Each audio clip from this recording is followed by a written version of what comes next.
Okay, I think we are running. See if we have the right direction of the camera. I guess it might be a little slow. It's a little slow. It's just starting up. I just changed the battery. So I wanted to read in regards of some information about a book in regards of, let's see what it's called on the computer, The History of Romanism, written by, I guess it must be John Dowling, 1807 to 1878. So yeah, I guess he became like 71 or something like that. Oh, wow, that's a lot of. I just pushed his name. That's a lot of in regards to the history of Romanism. That's actually but anyway, I've been looking into the different books of history of Romanism. I guess not all of them, but a good amount of them, and looked into in regards of the newest versions, because there was multiple versions of this book, The History of Romanism, from the earliest corruptions of Christianity to the present time. And apparently it was also a pretty popular book, it seems. It sold out pretty quickly, and they ended up needing to, so anyway, publication date is, this one is 1853, which I think is one of the later versions. Apparently one of the popular versions, it seems. Seems to be one of the versions I actually have looked into, where it seemed to have a little more pages. But anyway, so I've downloaded some of the versions. Critical opinions on Dowling's History of Romanism. That sounds interesting as well. I don't think. Here we have some information in regards to the best evidence of the intrinsic value of this remarkable popular work is to be seen in the fact that within the comparatively recent period of its first publication, the extraordinary number of 7,000 copies have been disposed of. And so this is from 1853, and the question is, when was the first one released? But there seems to be some more information in regards of critical, which might be interesting read as well. Now, why would I be interested in this extra information? Well, in regards of to see how people was looking at things at that point. Let's go and find the book. Should be in the SD card, and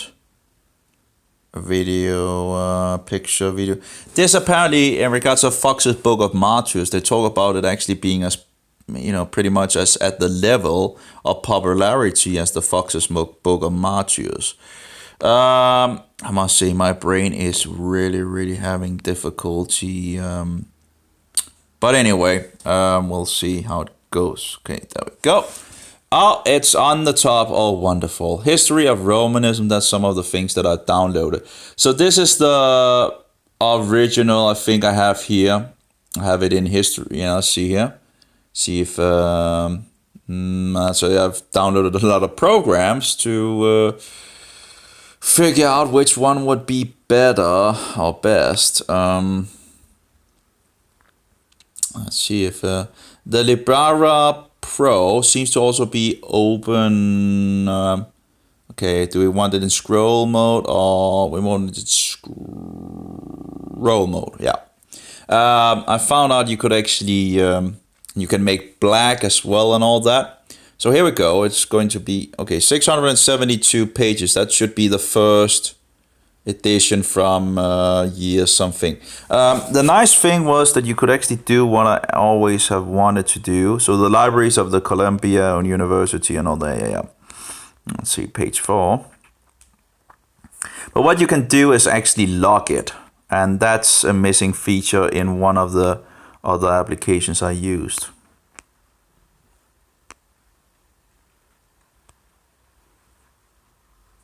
Okay, so here we go. In regards of important New York in the press, the missionary memorial. Yeah, we'll just skip that. It's a little slow to load, but not a surprise. Okay, as far as I remember, this is the first edition. It doesn't have any, and of course, if we do like this, we'll get the real pages in regards to the real form. There we go. Dowling's History of Romanism. What the nice thing is, you can actually go and center it like so, and just lock it, and then it will actually do like that, and that's wonderful. Here we have them worshiping the cookie Jesus and the idols and all that. Romanism is not Christianity. It is paganism in sheep clothing. It's what we could call baptized paganism. It's still paganism, but it's in, sheep clothing or sheep skin. It makes it out to be something it is not. So the history of Romanism from the earliest corruption of Christianity to the present time, with full chronology, table, analytical and alphabetical indexes and glossary. And this is by John Dowling, AM. I'm not sure what that means, but apparently he's a pastor at the Berean Church in regards of, and apparently he knew the dangers of Romanism, and we have the preface. Now Tom Fresh is reading a lot of this book. He didn't finish the book, and I'm not sure which version he actually was reading from. If he was reading from the last version but because I found two of the last versions from what was like 1871 or something like that. Let's see. This is 1845. So this is a version that is very popular apparently when it gets released, and that's what we are going to look into, because there's some extra information already in the same year, something like that, or very close to the release. They already are really, I think it's the 6th edition or 4th or 8th edition or whatever, where they are 6th edition, I think. But anyway, they write that they're already it's already becoming a very popular book. Anyway, so let's go back and see if we can find unlock that. So let's go and find one of the others. So longer version, so that would be the first version.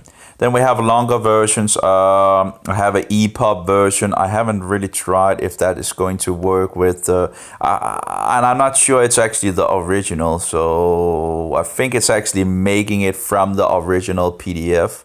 But let's take the scroll mode again and see how that goes. Sitting on a mobile and all that. So again, and I have multiple programs to test out what could actually. But this actually looks pretty good. That you can actually log it. That's a feature. I had two applications that I had. I actually had three, but one of them I just deleted because that was. But anyway, I have two left, and one of them was actually pretty good, but it didn't have the log feature. Which is just horrible. But it had the dark mode, and it had the. But it didn't have the lock mode. So you're sitting there and it's just running around the screen instead of just locking it into. And I think what was, and then you had the other one that actually could do the thing, but it after the next page it would just you would need to censor it again. That's very annoying. So apparently it's still locked. Okay, that's very nice. I guess if you can find the right place. So apparently this is the other format of let's log it there and see if that goes. Okay, so it actually is not the original pages. It seems to generate the EPUB from the file, and there seems to be some issues with that apparently. So we'll not go with that, but this also takes some time to actually. It just continues with that. Why is this? Let's go a little here. I'm still having the lock mode. Okay, so you can actually center the thing still, but it's still locked. Okay, that's nice. It still keeps it locked. Okay, so now it talks about this and that and all that. Let's go a little forward. Although it does seem to have some pictures, but it's Again, yeah, this is not going to. It looks a little havoc. Anyway, so no problem. It's not a big issue and all that. We'll just do it. So that was the EPUB version. So we have the PDF for the rest. So the original would be this one in regards to the PDF that is probably making to to the EPUB version. So that's 1871. I have one more. Apparently also an EPUB version here. I should probably delete those EPUB versions because it doesn't really help on anything. But why didn't I actually write? Okay, I did write. Okay, but that's probably also going to be a mess. Although the files are smaller. Let's see. No.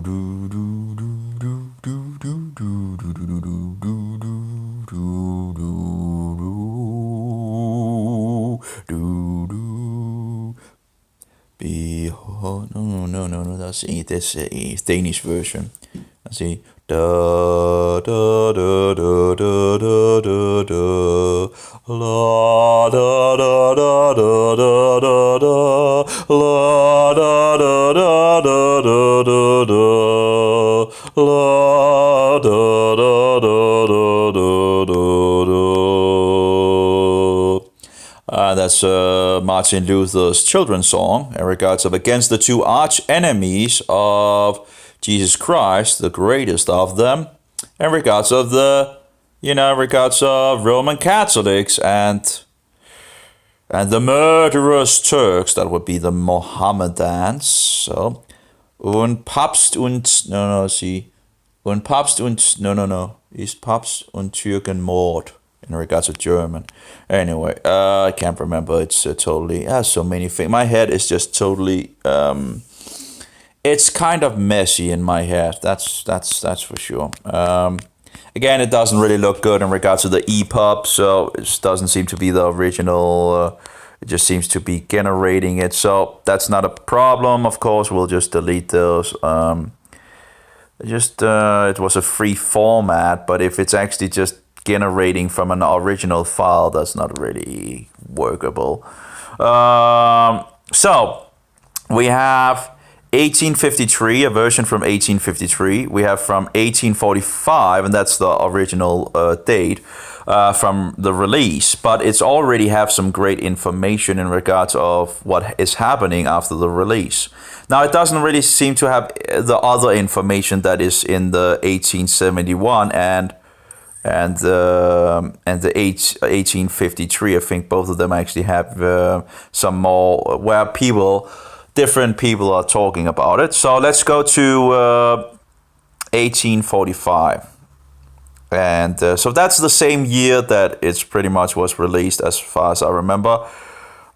Listen, I can make mistakes, okay? So just be aware that I'm just trying the best that I can do. My brain is not really with me, so just be aware that I'm just trying the best that I can do and that I might make a mistake, that's, but I'm trying the best that I can do, okay? So just be aware that I'm not perfect, and my brain could be working better. But here we have Luther, Wycliffe, and Wycliffe is called the Morning Star in regards of the great protest, in regards of England.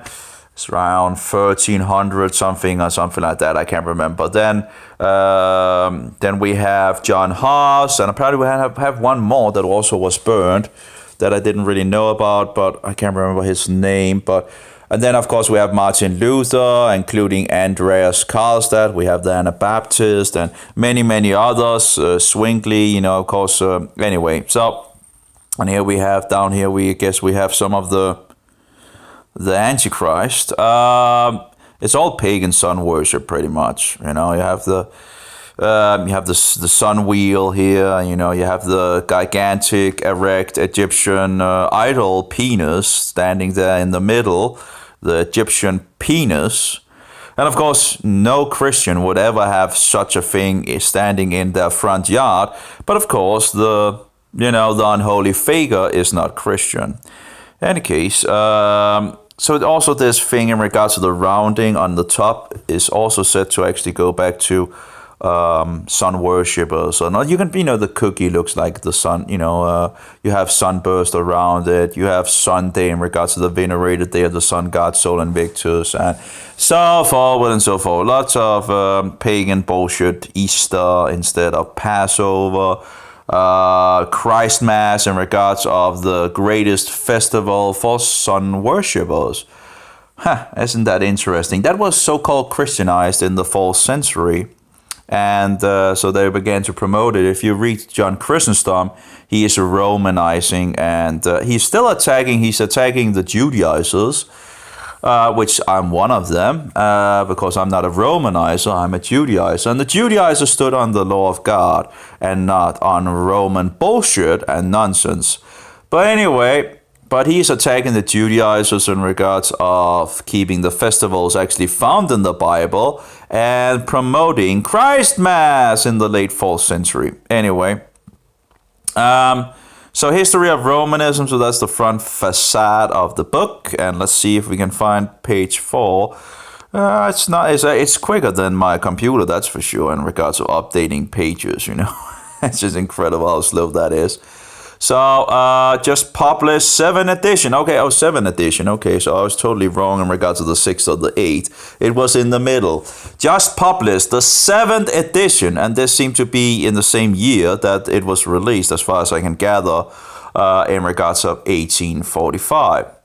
So, just published 7th edition, The History of Romanism, from its earliest origin to the present time, by Reverend, I don't like those titles, but anyway, John Dowling AM, not sure what that stands for.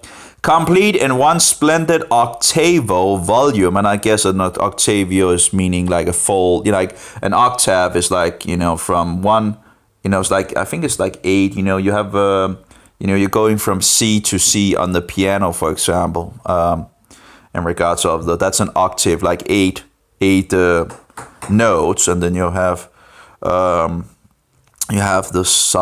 what is it that called, high and low, whatever, I can't remember, I'm not that, but I think it's like from C to C, for example, that would be an octave. Anyway, so octavo volume of nearly 700 pages, printed in large type and embellished with more than 50 highly finished engravings, chiefly from original designs, and actually it's 52 engravings that's in them.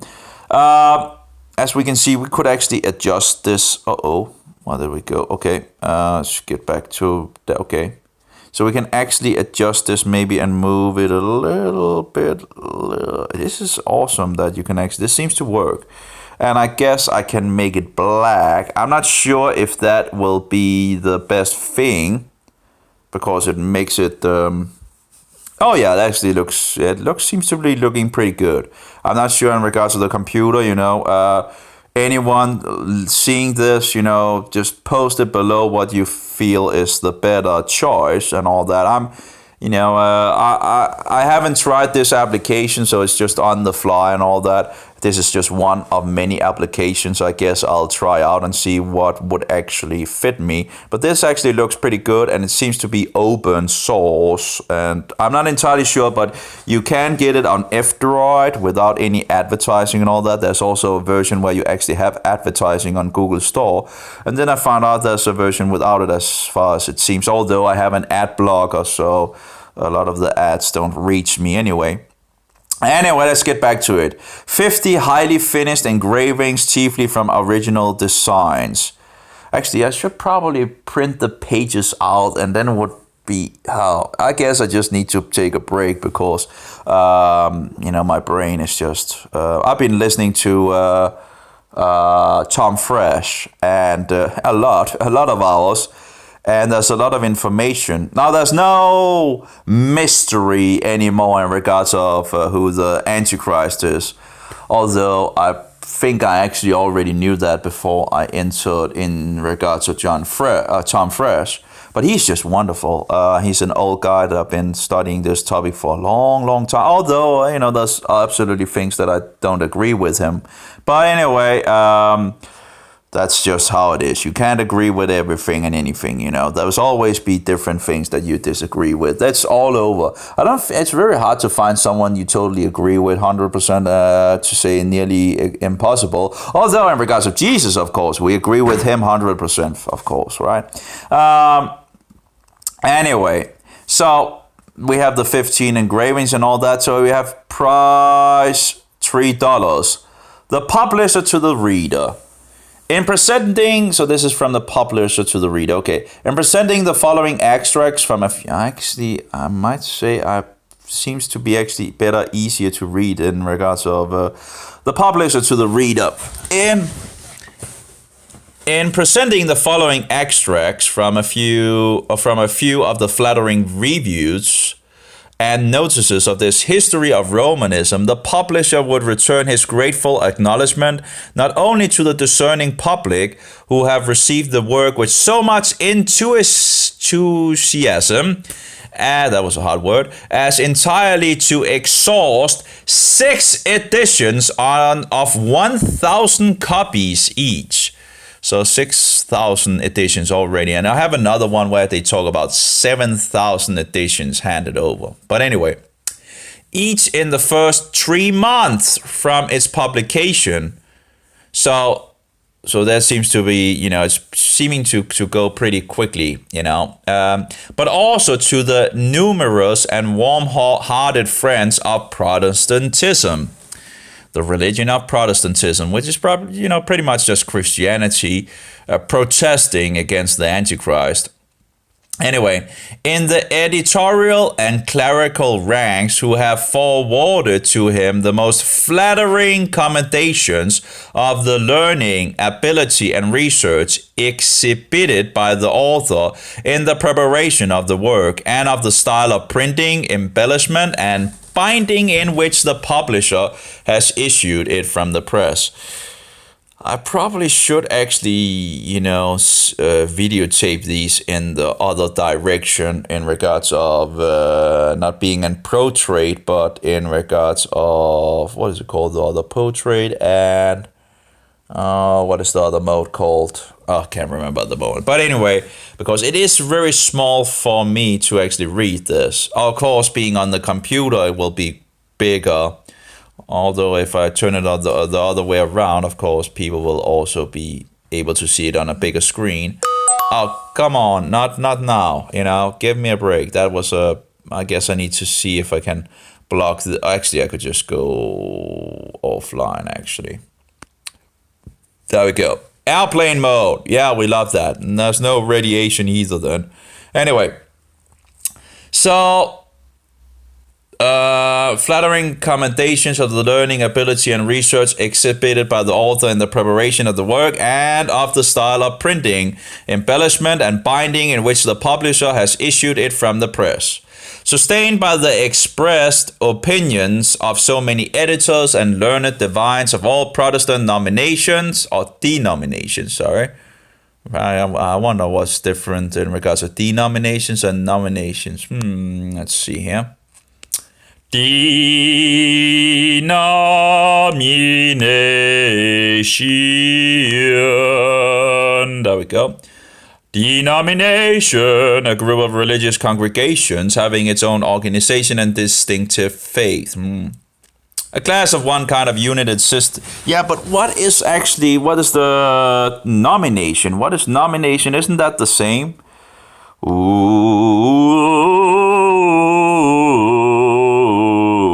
No, okay. Apparently, nomination is in regards of nominating something. I just thought, okay. So denomination. Okay.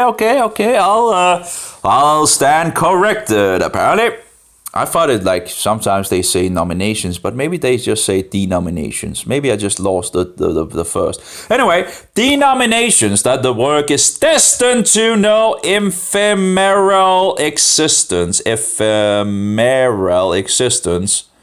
Wow, that was a big word. Shall we look at... Actually, I think I actually can do that directly from the program. Let's see if it actually can do that. I think one of them could. Oh, yeah.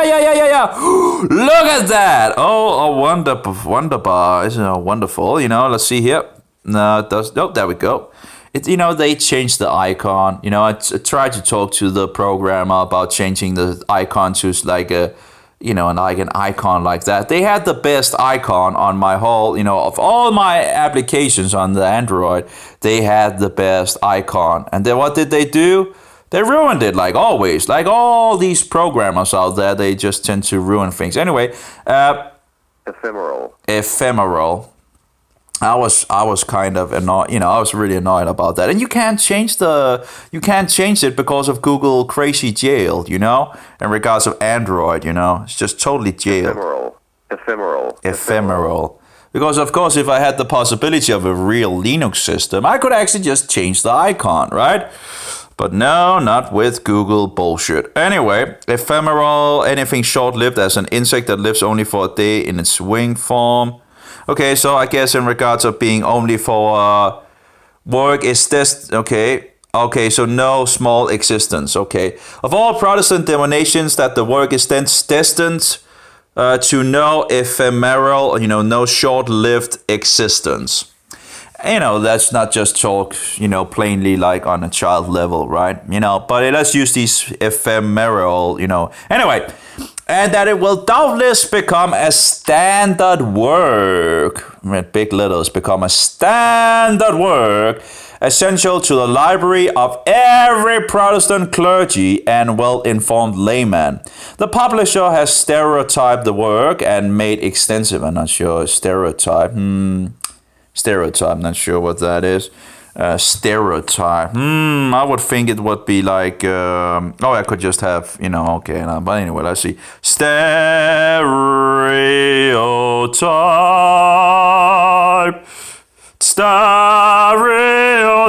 Let's see. Stereotyped. Lacking spontaneity, originality, or individuality. Okay, I guess he has, treat or classify according to a mental stereotype. I guess standard, I don't know. I don't know what he totally, I guess, made it to, so everybody can, I don't know. Become a standard work essential to the library of every Protestant clergyman and well-informed layman.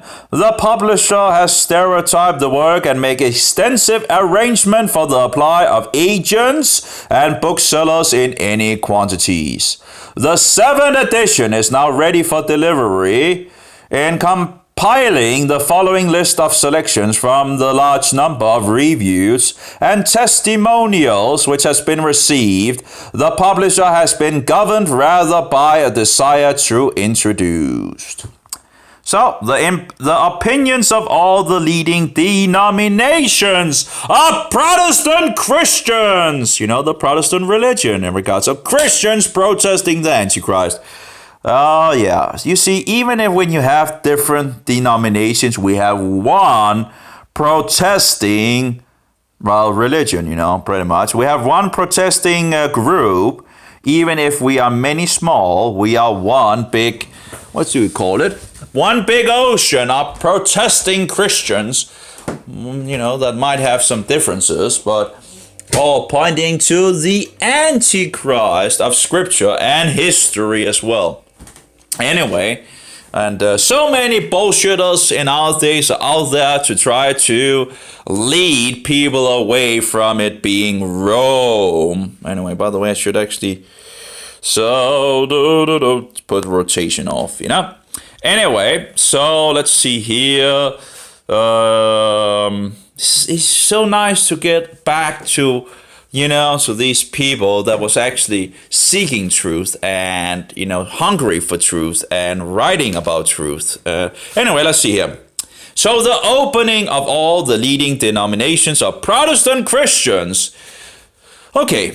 Then by a wish to select the most flattering and commendatory. Oh, that's a big flattering and commendatory.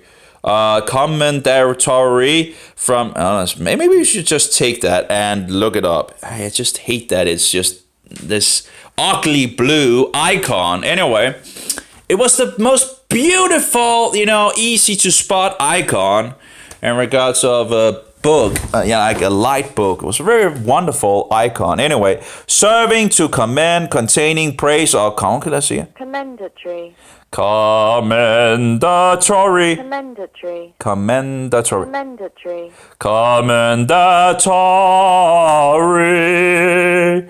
Commendatory, serving to commend, containing praise or commendation, commending, praising. A commendation, eulogy. That sounds like a, okay. Okay, anyway, let's get back to it, okay?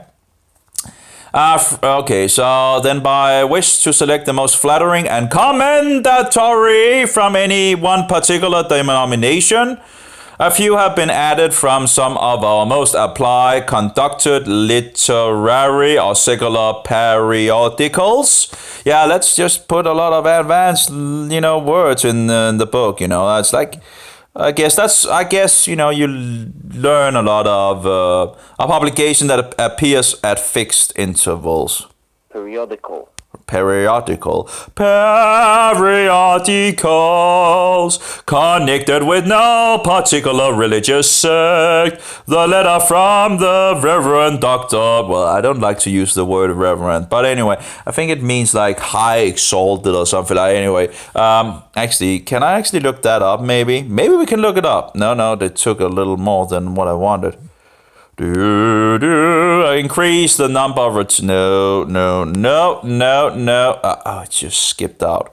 Oh, we don't have the second screen on. Okay. Okay. Reverend. We're called brothers and sisters. Not reverend. A title of respect for a clergyman. I think it means like, it's just one of these, glorious titles and all that. Anyway, instead of just calling brother, then you also have Dr. Giustiniani. Okay, so the letter from the so-called Reverend Dr. Giustiniani, the converted Roman Catholic priest, is of especially value. Couldn't it just the converted Roman Catholic, priest? Okay, I guess they use it to point out what he is. Okay. Is of a special value, coming as it does from one born and educated in the city of Rome, the whole and harlot, and abundantly qualified by education, observation, and extensive study to testify to the fidelity and value of a history of Romanism. Fidelity, that's going to be an interesting word. Okay, let's look it up. Accuracy with faithfulness, the quality of being faithful. Fidelity. Fidelity, and value of a history of Romanism. Yep. So the publisher would return his thanks to the writers of many kind and well-written notices which have been necessarily omitted for want of space. So the publisher would return his thanks to the writers of many kind and well-written notices, which has been necessarily omitted for want of space, in regards to not having enough space, okay? To have published the whole without abridgment would have required a volume, and it was thought that a few from each of the ranks in which the great family of Protestant Christians are ranged would be more easily perused than 10 times the number and equally efficacious. We have two words here we want to look up, right? We have perused, examined or considered with intention and in detail. Peruse. Okay, we have peruse. And we have efficacious. I think I have seen that before. But anyway, it's a little hard to hit the correct thing here. But it's actually doing a really good job anyway. Efficacious. Efficacious. Producing, let's see, Marked by qualities giving the power to produce an extended effect, producing or capable of producing an intended result or having striking effect. Okay, efficacious, no, efficacious. Efficaciousness. Oh, it's a hard one. Anyway, so it would have been interesting with more of. I don't know why the top is actually not totally in the top actually in regards to this application, but it seems to have a little of the. But anyway, okay, let's go move forward. To clergymen, postmasters, and so on, I guess, etc., I guess, and so on. We don't want too much Latin, you know. Wandered in every town and village in the United States, responsible men to procure subscribers and engaged in the sale of the above work, to whom a very liberal percentage will be allowed. Oh, percentage, okay. Apparently they had 2 percentage instead of having 2. Oh, we actually, oh, nice. But where did we go? That's a good question. Did we get totally off here? Oh, we can actually have it full screen like this. That was actually nice. Okay, percentage apparently was in 2 words. Will be allowed. Address E. Walker, 114 Fulton Street, New York. Okay. Attractive new work on mission. But isn't this... Okay, attractive new work on missions. E. Walker, 114 Fulton Street, New York, has recently published in one beautiful 12th volume. Elegant. Oh, we need to zoom a little out and move it. Yeah, okay, there we go. And move it a little over here. There we go. 12th. That sounds like it might be Latin actually. Can I? Do I? Yeah, there we go. Okay, it can actually be done. Book consisting of sheet each which is folded into 12 leaves and indicating more or less differently a size of a book. Duodecimo. Duodecimo. It sounds like more like a duodecimo. Duodecimo instead of duodecimo. Anyway, duodecimo volume elegantly printed on the finest paper and splendidly bound, extra gilt, embellished by the superb illustration, executed in oil colors. Okay, the testimonies are coming after this.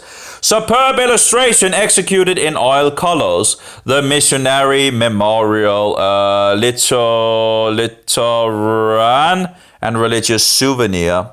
This volume has been expressly prepared to meet the demand for a religious offering whose content should be the aim of a higher standard of literature and of more intrinsic and enduring value than has been found to characterize the productions usually devoted to this purpose. The leading idea of the work, and which confers its title, occupies a prominent portion of its pages and has engaged some of the most eminent theological and scholastic pens of the country, while many rich literary pearls will be found decking the volume with the true scintillations of genius. I don't know. Okay. Oh, that's actually very cool. It's very good at actually choosing. Scintillation. Scintillation, a flash of light that is reduced in phosphor when it is absorbed, a photon or an ionizing particle, a rapid change in brightness, a brief spark of flash, like when you get pregnant, you know, you have apparently a flash when the seed reaches the egg. Anyway, and there you go. Growth begins. The code is made. And so anyway, list of contributors, and we have a lot of different people. I'm not going to read all those. I think that would be pretty unnecessary. But a lot of people, you know, 1, 3, 4, 5, 6, 7, 8, 9, 10, 11, 12. So that's like 36 people or something like that of contributors in regards of this work. In regards of Reverend W.R. Williams, D.D. I don't know what D.D. means. Mrs. Sengorne, Reverend J.V. Alexander D.D., Mrs. E.R.S.T., and so forward and so forward. I don't know many of the names, and it's not really... it's a lot of people, a lot of research gone into this. As extracts from critical notices, this, we believe, is the first of the gift books. I think gift books. Gift book? Gift? First of gifts. I think it's gift. It's very, very small on my screen here. It would actually be nice with a notepad, I guess, if I need to read things like this. I don't know. But anyway, gift books, yet we doubt if the whole collection to which the season will give birth will embrace one which shall combine greater intrinsic worth with a more eloquent and tasteful dress. Though intended, I need to zoom into this. This is terrible. Can we just move in here? Okay, still a little hard. Though intended mainly for the religious public and adapted to tend in that class on enormous and abundant favor. It has strong claims upon the attention of all who love sound and at the same time beautiful writing in an elegant and attractive dress. The content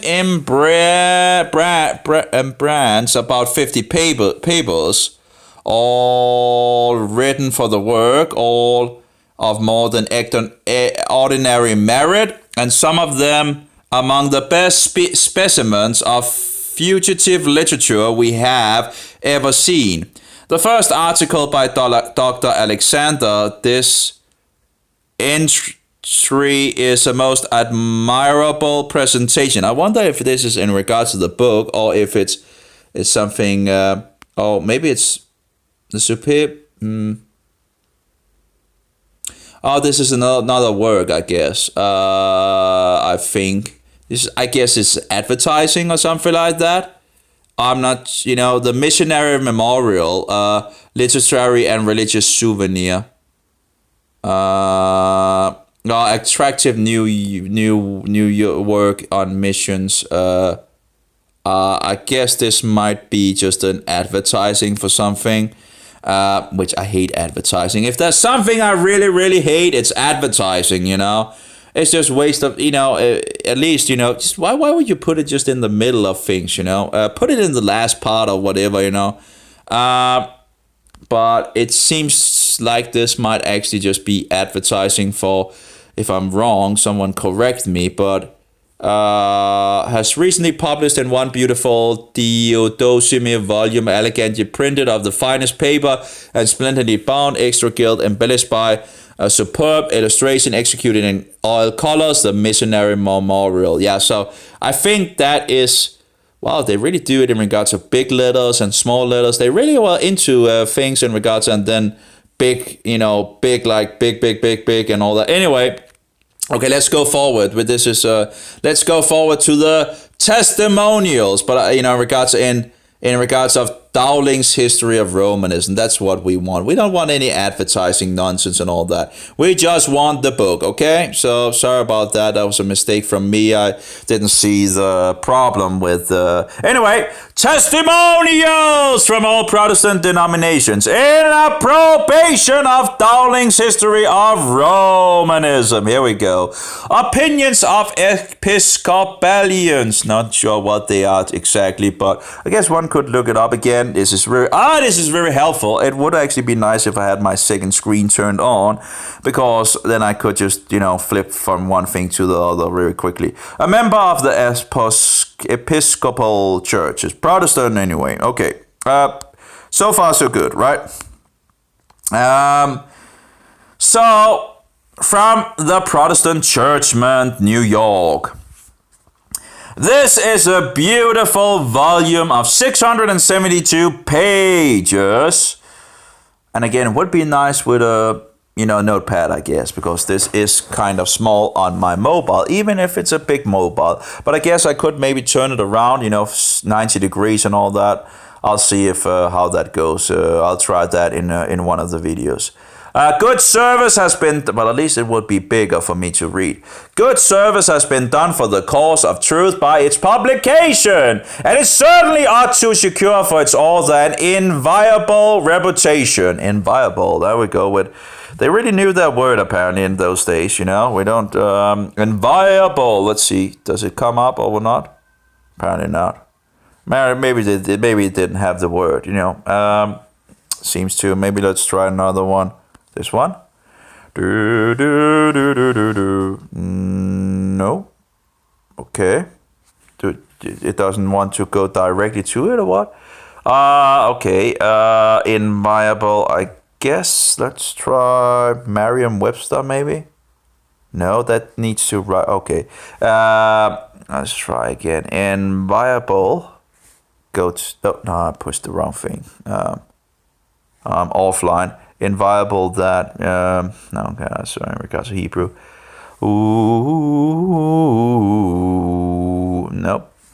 I guess.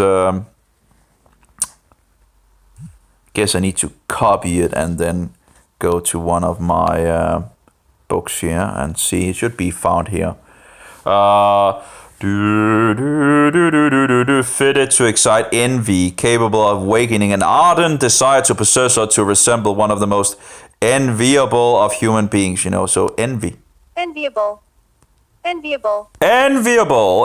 So enviable, okay. So in regards to being envious, because it's such a great work or whatever. But anyway, let's see, where did we go? Okay. Ought to secure for his author an enviable reputation among contributors to the standard literature of the day.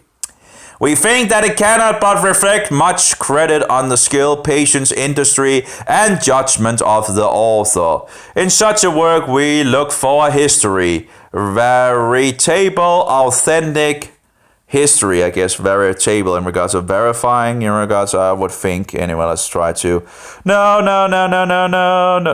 come on.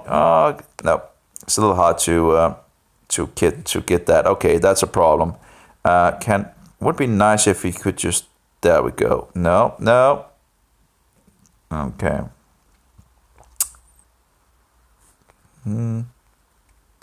No, apparently that's not.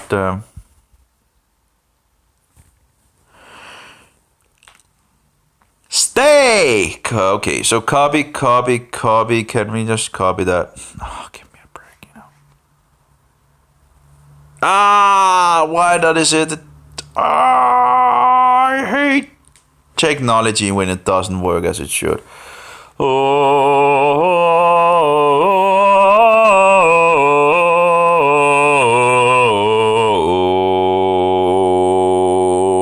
Used as an intensifier, actually. Okay, regular, not counterfeit. Let's see. Veritable. Authentic. Okay, I think that's in regards of not a counterfeit. Yeah, not a counterfeit. Not false, but true. Veritable, authentic history, and not the fabrications of a one-sided controversialist. Not the conjectural inventions of a determined and bigoted partisan. Not a series of declamatory tirades against the Romish Church, and tirades in regards of, I guess, in regards of not being angry or whatever, apparently the word is not here either. They really need to update their old words in regards to that book. Tirades against what the Roman Church is supposed to be by those who discard her doctrines and authority. Although I think the author, I saw one place where I think he got, you can't be 100% in agreement with people, but he seemed to make a, pretty bad error, I think. But anyway, okay, let's go on. That was one of the last pages. But anyway, of his, anyway. So not the conjectural inventions of a determined and bigoted partisan, not a series of declamatory tirades against what the Roman Church is supposed to be by those who discard her doctrines and authority, but a plain unvarnished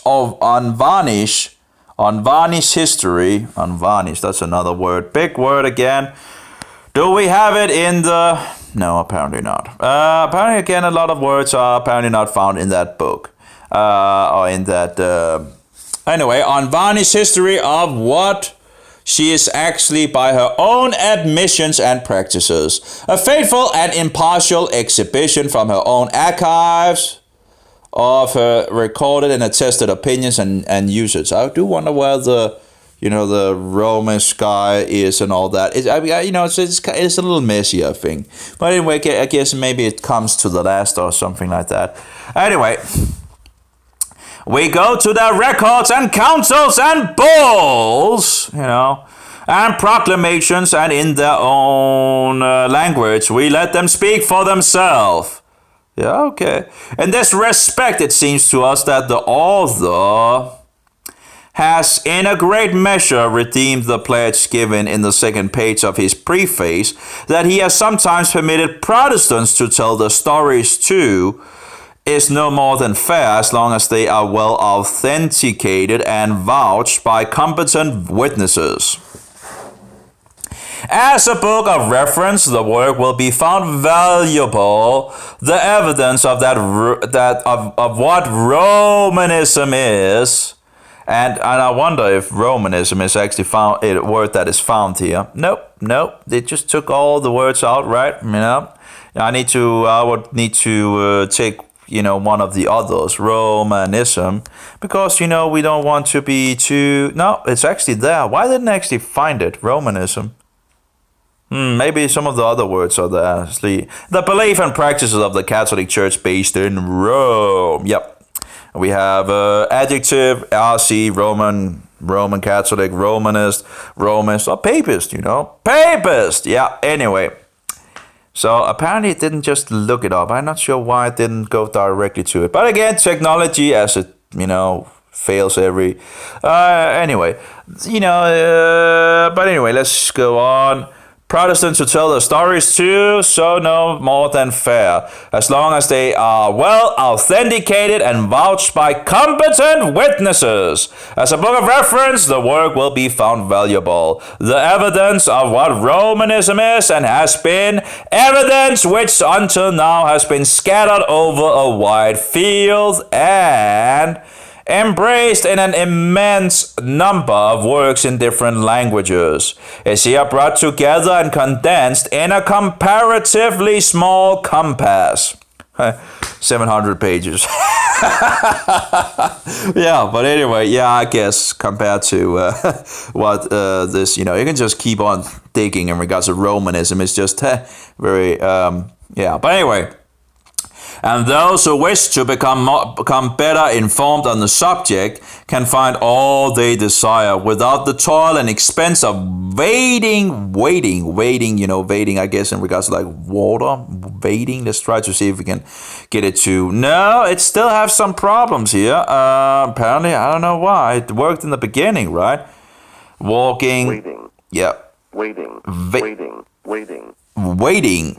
Waiting. Yeah, okay. Waiting. Waiting like wading through water. Or wading through libraries of books and composing and airing for use. The scattered material of a host of writers, the authors... writers dot. That's a dot. Anyway, the authors appears very justly to have conceived the idea of a work which has long been regarded as desideratum. That's a hard one. Let's just look. No, why doesn't it actually look it up? They did it in the beginning, right? Annoying. Copy and then maybe just... This is this is nonsense, you know? If one thing working and then it stops working. You have to be kidding me. I'm just so sick and tired of nonsense, you know? Just work when I tell you to do something. Don't stop working on something decided as a necessity, okay? Desideratum. Desideratum. Wow, that's a big word. Yeah, let's try that again. Desideratum.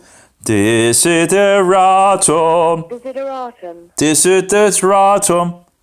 Desideratum. Desideratum. You know, something decided as a necessity, okay? Well, you know, okay, so this, I already pretty much forgot it, I guess. So where did we go? Oh yeah.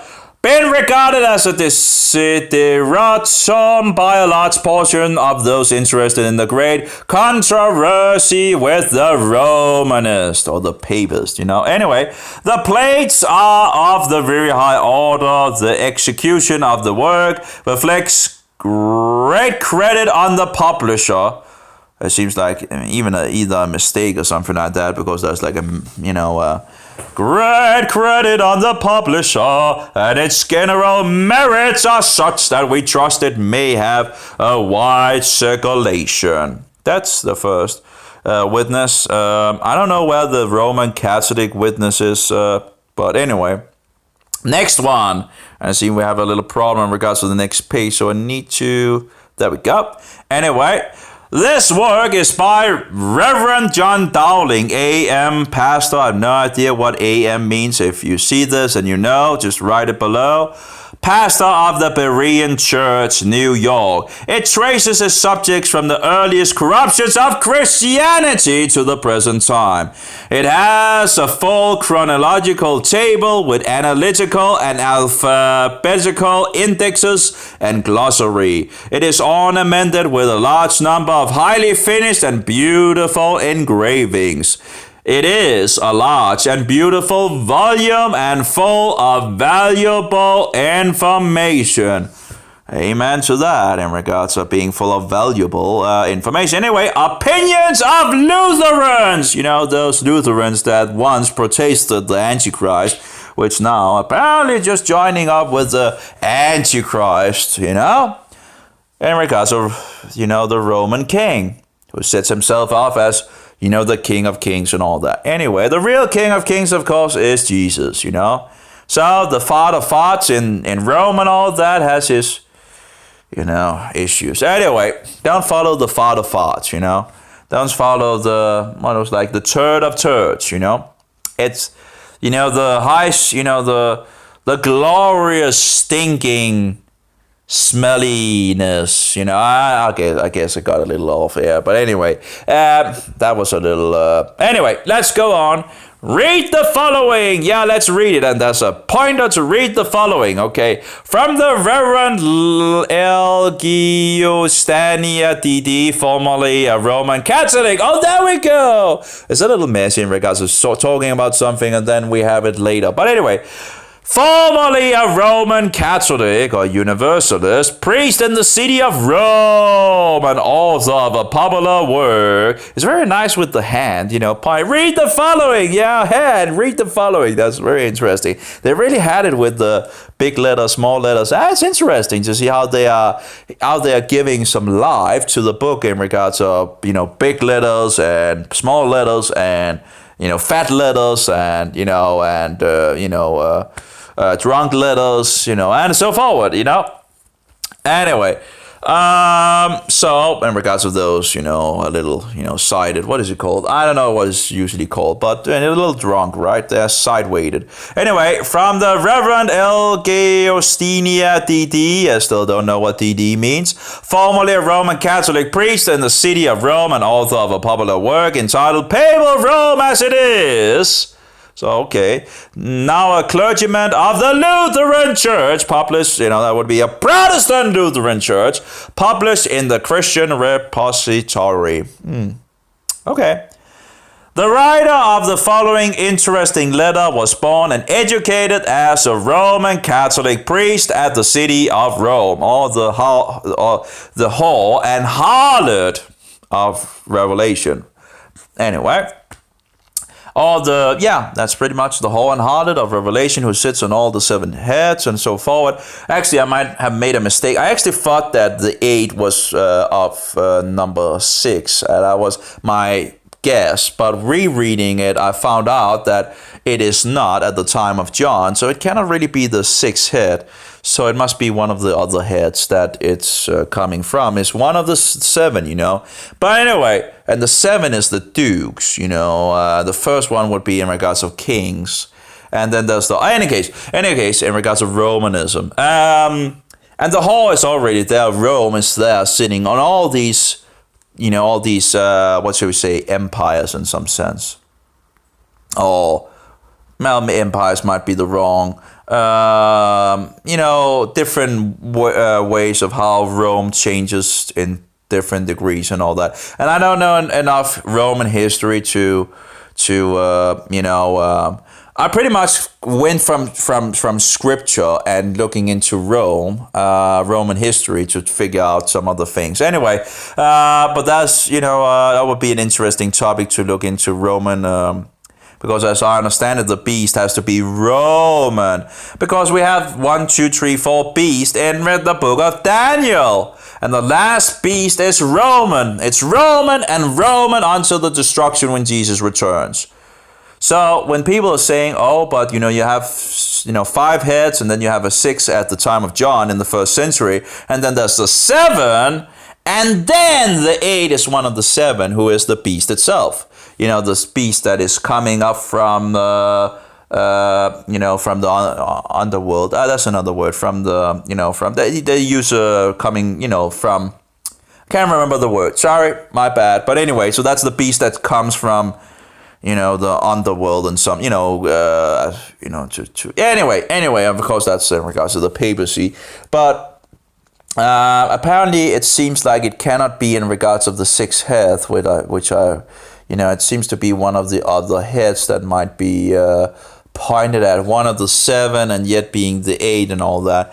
But at the point, the beast is not. It has been. The beast has been in regards of. So I guess maybe it was in the beginning of Rome in regards of kingship and I don't know. Anyway, I need more research into that. But anyway, we know that the 4th beast is Roman. You have the Babylonian, Medo-Persian, you have the Grecians. And who took over the Grecians, People want to just, skip over history and just, point it in the future instead of just, hey, who took over the Grecian, nations? That was 4, 4 heads and all that. Who took over that? Well, historically, professing that was Rome, that was Rome. And we see in regards to the Bible that this beast will continue until it will be cast into the lake of fire. So we know that it's Roman. So when we go, and by the way, the little horn in the book of Daniel and the beast in the book of Revelation have a lot of the same characteristics, okay? So they are, as far as I see it, they're the same. There's talking about the same thing from 2 different angles.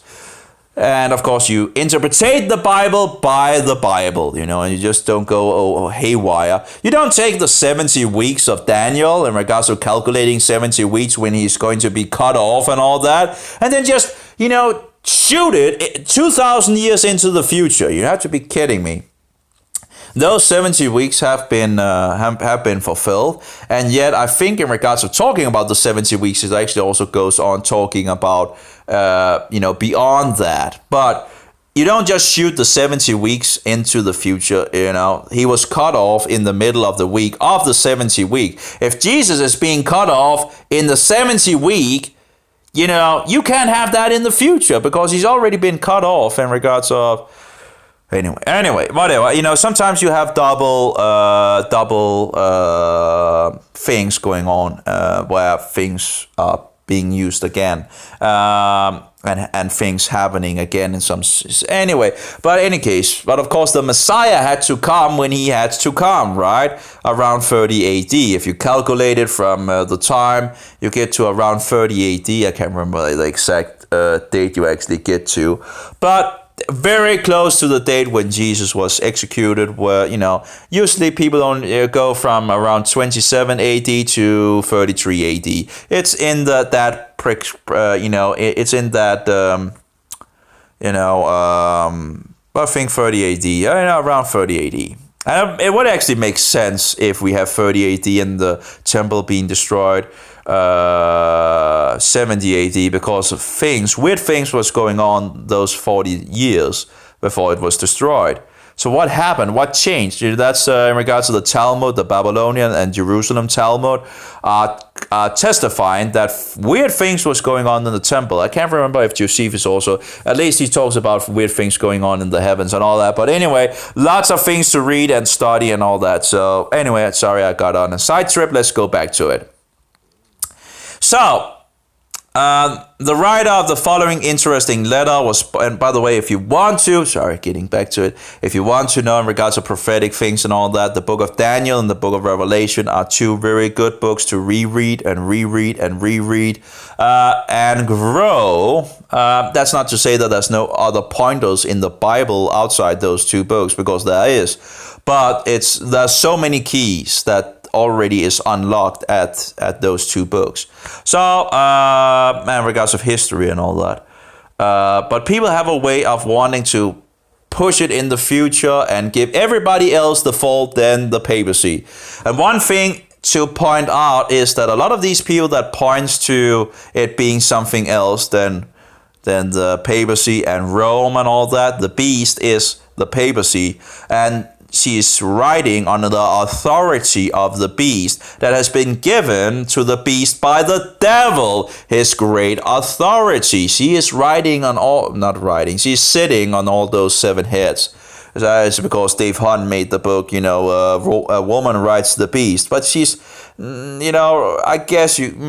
she's actually sitting on those seven heads, which are seven mountains in regards to seven kings and so forward. You have to take it from the biblical viewpoint of prophecy to understand that a king can represent multiple kings, that a mountain is in regards of a kingdom and so forward, and in regards to the head and all that. You have all these things and you see it in, anyway, again, that's the best that I can do. I can make issues and all that, but I did a lot of research on that years ago and all, and I'm still researching the topic and all that, because there's a lot of nonsense out there in the world, and every time you reread things and all that, there's more details coming out, and you grow and you grow and you grow, and it's just wonderful. The flower is opening up, and the smell, or I guess there's another word for it, but it's just beautiful. It's wonderful. It just becomes more and more clear. Anyway, and there's a lot of things that I still don't know. But anyway, let's go back. The Antichrist in regards to the biblical, historical, prophetic Antichrist is in regards to the papacy. And of course, there will be one man in the future that that will be the last one in regards to the position. But that is not to say that the Antichrist is not. The beast is already, the beast of the number 666 is already in the world. It has been in the world for centuries. Anyway, let's go back here. Okay, so now a clergyman of the Lutheran Church published in the Christian Repository. The writer of the following interesting letter was, and that's the thing in regards to the heads of the beast in the book of Revelation. If the last beast is Roman, well, when people are wanting to say, oh, this is this and this is that and all that and whatever, and they come with all their, and just go back to Protestants, and they would have, they figured a lot of the same things out, Anyway, the writer of the following interesting letter was, I was talking to these one of these false witnesses. And he was going into, maybe you can help me in regards to prophetic things and all that. I think he just did it, they're trained to, to get us into a topic and all that. And so I told him what in regards to, I was at that point really researching the book of Daniel and the book of Revelation, and re-listening and re-listening and re-listening and all that. And then he just says to me but that's a Protestant view. And I'm like, I didn't know much in regards of Protestant view at that point. I was still, researching and trying to figure out. And then I'm a Protestant. I can't run from it. I didn't want to say, I didn't want to put me in a box and all that. And I don't think I'm putting myself in a box when I say I'm a Protestant. Because what is a Protestant? Someone who protests the Antichrist. Any Christian reading the scriptures and knowing history, I think, will become a Protestant automatically, because they will be protesting against this diabolical system. Okay, so anyway, so that's a Protestant. But anyway, so he's like, but that's a Protestant view, and I'm like, okay, okay. So yeah. So apparently he didn't know in regards of things.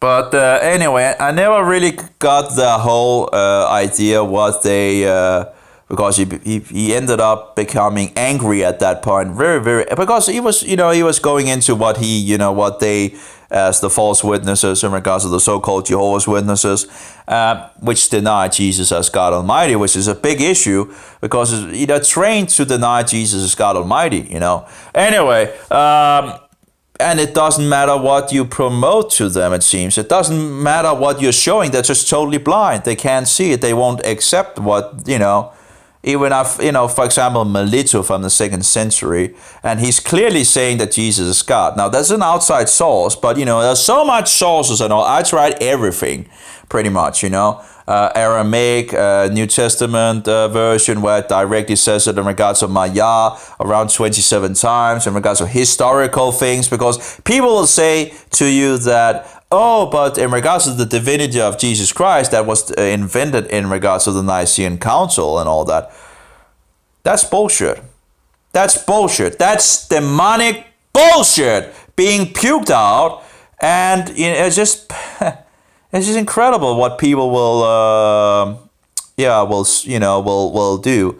And you hear it from, whatever, The last time I heard it was from a Mohammedan in regards to this ISIS group and all that, in regards of, Jesus being made God, made into God at the Council of Nicaea. That is bullshit, lying bullshit. Nothing to do with any truth. Because you have so many sources, so many documents before that testifies the very same, including the New Testament. I was reading the New Testament for around a year before I realized that Jesus was God. It took me a year of reading the New Testament, and actually I can show you my New Testament. Just so we are, because you many times get this thing that people will say, oh, you haven't read the Bible and this and that and all that, and of course that's bullshit, and I don't really need to show you my New Testament to prove that and all that, and then we'll say, but you could just have gotten that from this and that. This was a new book that was never read in and all that, and this is how it looks now. This is my New Testament. I was reading this, and it took me around a year before I figured out that Jesus was God Almighty. Where did I get it from? Did I get it from outside sources, or did I get it from the New Testament and the rest of the Bible? But primarily, I used a lot of time in the first year, I think, on the New Testament. That was the reading and getting issues with Paulus. I was really having issues with Paulus and all. That's another story. But anyway, this is marked, on every single page. I read every single page, and I reread it and all. Anyway, so when people tell you that, and they will just do it many times, and it's a satanic trick, You haven't read the Bible, You haven't read the Bible. Oh, really? I haven't read the Bible, apparently, right? It's like, haven't read the Bible. This is a whole Bible, by the way, both in regards to the Old Testament and the New Testament. So when people tell you, you haven't read the Bible, it's just, one of these cheap shots of the devil. And of course there's many different cheap shots that are out there. This is, by the way, my new Testament, New Testament, and I tried in regards of leather this time, although I don't like that it's harder to actually open up than the other one. But the problem is the other one. The problem is the book of Revelation is one of those books that you read a lot, and that's the last book. So that tends to be the first thing that begins to break, at least in regards to the other one that I had. And of course, also the beginning in regards of Matthew and all this. Yeah, it's just so I tried the leather version to see if that might hold up better. I don't know. I guess one might actually, if one buys this kind of book, one might actually start out putting out some tape around the front, the outside of the book, and it might actually, like the silver thing that I repaired this book. It's glued. It's just tape and all that to keep it together. And sadly, the problem is that a lot of my notes, which was in the front, are being lost, so because it's going apart. Anyway, but people will say, oh, you could have faked this and whatever, and yeah, well, there's a lot of notes in these books that I've written myself, and anyone could check my what do you call it, writings, and it's not beautiful, that's for sure, but it is my writing, that's for sure. I don't know. It looks like a child writing. But anyway, I never was good in regards of handwriting. Computers and all that, right? Anyway, let's get back to it. Sorry but people, the devil have a lot of ways to... and when people begin to go into and lie about you directly to your face, I'm kind of, I'm thinking like, is it even worth continuing the talk, it's just anyway, let's go back to it. Because it's interesting. You can talk to people for like 5 minutes, and apparently they, out of nowhere just knows more about you than you about yourself. They know which kind of Christian you are. They know, if you read the Bible or not. They, anyway. They know a lot about you, Apparently they know just more about you than you know, It's incredible. Anyway, satanic cheap shots, Anyway, let's go. The writer of the following interesting letter was born and educated as a Roman Catholic priest at the city of Rome after his conversion, which was brought about by the blessing of God upon a French copy of Father Clement. And again, we shouldn't call anyone father, but apparently people haven't understood that. So, anyway, and the copy of the Bible, which providentially fell into his way.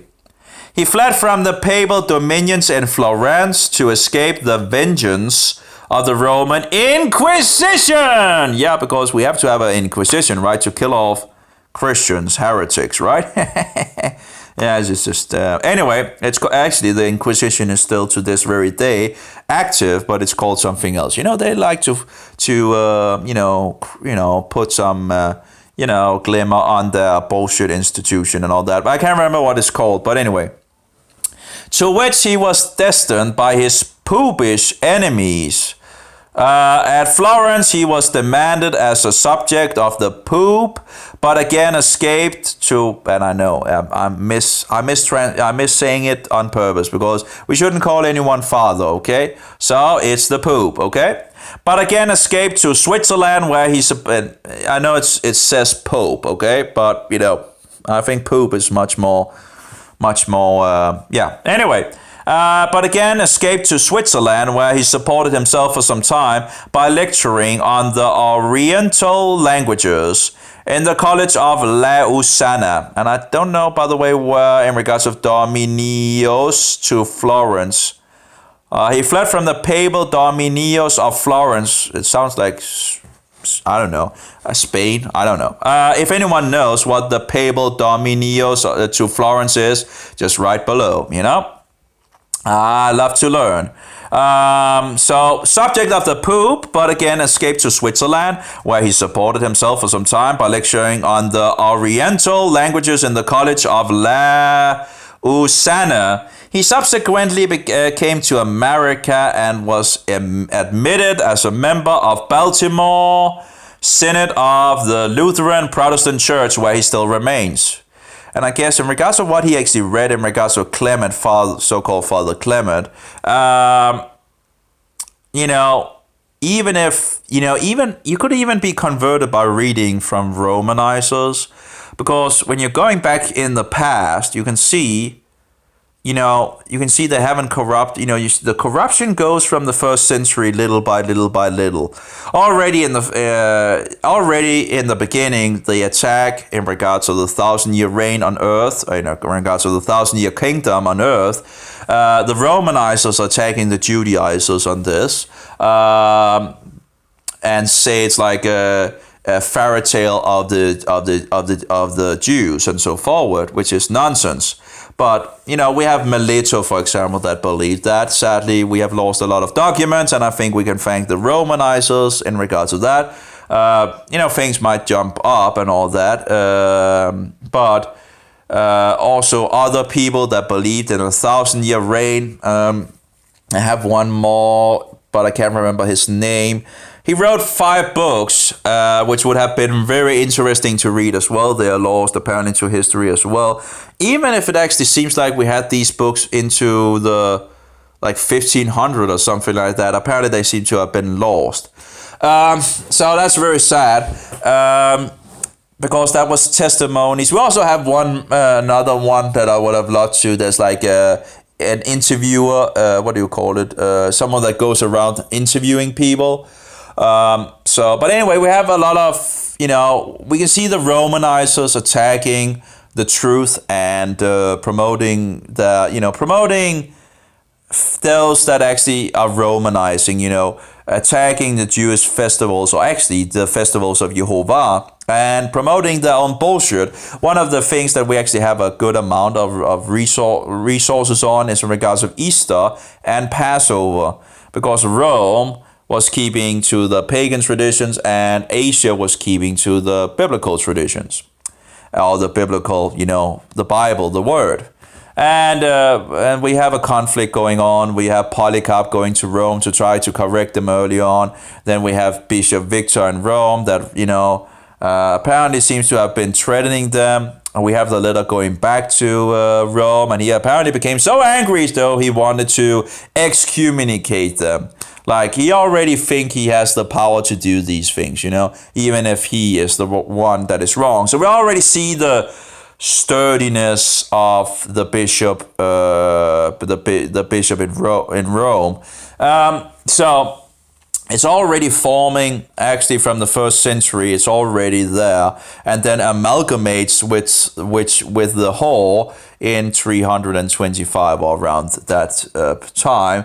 It amalgamates with, you have the good eatable wheat being sown first, and then you have the poisonous darnel being sown by Satan, and they're looking very much alike, but they're growing up together until the harvest, and the harvest is still future, so it is expected to see both, And then, of course, one had to figure out who is actually the good eatable wheat and who is the tares, or the darnel, the poisonous darnel. Well, of course, one of the things that is in this book, actually, where you have Jesuits talking to this guy, and he actually ends up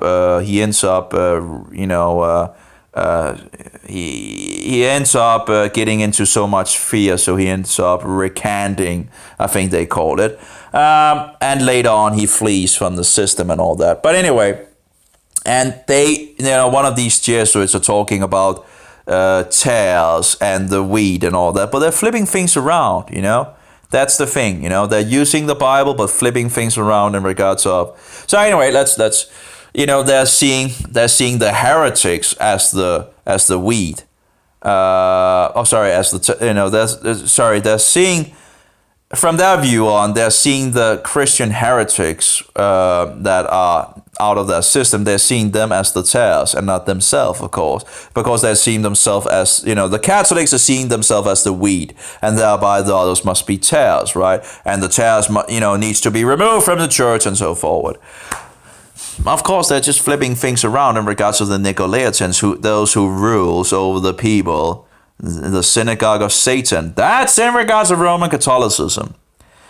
Anyway, I remember reading in regards to Jesus rejecting people, that says, Lord, Lord, haven't we prophesied in your name? Haven't we driven out demons in your name? Haven't we done wonderful works in your name? And what does Jesus says? I never knew you. Depart from me, ye that work iniquity. Ye, and in regards to the Greek, in regards to anomos, ye that are without the law. Lawless, you that are without what law? What is the law he's talking about? Is it the Roman law or is it in regards of the law of God? Yeah, I think Jesus was talking about the law of God, in regards to the law. Yeah, anyway. But I didn't understand that in the beginning because Jesus says, whosoever, comes to me shall get freely. And I really, I didn't understand why, but these are the pagans that uses Christianity to the, hiding behind, in a Christian clothing. Jesus was warning us about wolves in sheep clothing that, if possible, could deceive the elect, Jesus wasn't warning us about Mohammedans or in regards of that great stinking wolf, Muhammad, because he's a plain stinking wolf. You can smell him miles away. What Jesus was warning us about in regards of wolves in sheep clothing that could, if possible, deceive the elect. Yeah. And in regards of doing things and miracles or whatever, signs and wonders and all that. We should always test things. Anyway, let's get back to it. Where did we go? Subject of the poop, but again escaped to Switzerland, where he supported himself for some time by lecturing on the Oriental languages in the College of Lausanne. He subsequently came to America and was admitted as a member of the Baltimore Synod of the Lutheran Protestant Church, where he still remains. The testimony of such a man relative to the value of this history of Romanism is of great worth. Let's see what we have. Okay. And I probably should take a break at some point here because my nose is getting a little blocked, but let's take this this testimony of his, and then I'll take a break, get something to eat, and then I'll go forward. Anyway, Mr. Editor, if the 19th century is really the age of progress, as it is agreed upon, the doctrine of poobery will ultimately sway its iron scepter and fetter the conscience of the whole human race, as in former times, must be rejected as absurd and contrary to the progressive spirit of the present age. I do wonder in regards of fetter the conscience, I guess fetter, anyway, I don't know, let's maybe have a little look. I don't know why it doesn't work anymore in regards to this. It worked in the beginning and then it stopped working apparently. Again, typical, okay, a fetter. Constraints of freedom to act, restrain with fetters, shackle. Confine, hold, restrain. Be a hindrance or obstacle to entrammel, hinder, impede, trammel, keep, prevent. Anyway, okay, yep, anyway. As absurd and contrary to a progressive spirit of the present age. I am not a theorist who sets down systems at the table of my study. I am not a politician who frames plans for his party, right or wrong, just or unjust. I am speaking of my own experiences. Though yet a young Protestant, I can say without presumption or pride that I know sufficiently of the power of Protestantism. So give my humble, you see, every time they talk about Protestantism, they don't talk like this group and that group and whatever and all that. They're talking about primary in regards to the group, the religion of Protestantism, in regards of protesting against the Antichrist. Many different nominations or denominations. I don't know. I thought it was nominations that we use. But anyway, different of denominations and yet agreeing who the Antichrist is and protesting against him.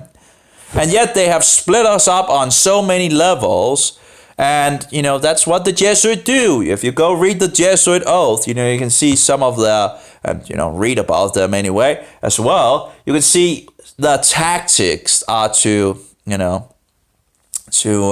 to make confusion and divide us and so forward, and make us focus on other Protestant groups instead of focusing on, and of course we have, in regards to Protestant groups, there's a lot of issues out there for sure, but and of course we should progress in the right direction of Scripture and keep the festivals of God and the Sabbath and all that. We should absolutely do that and all that.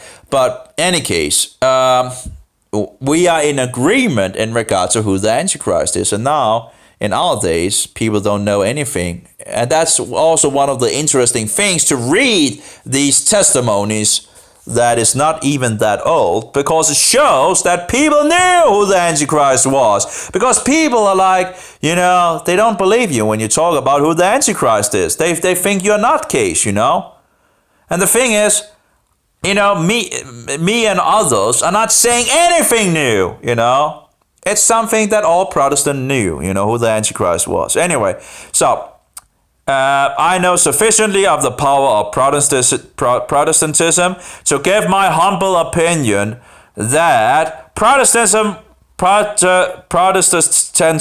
and sorry, my nose is somewhat blocked, that Protestantism will and must sway the scepter of truth and liberty over the whole world. And that's in regards to this liberty, but apparently it seems like liberty and Protestantism seems to be, but I thought that's another thing that in regards of Roman Catholics that also goes too much in liberty can also be seen as,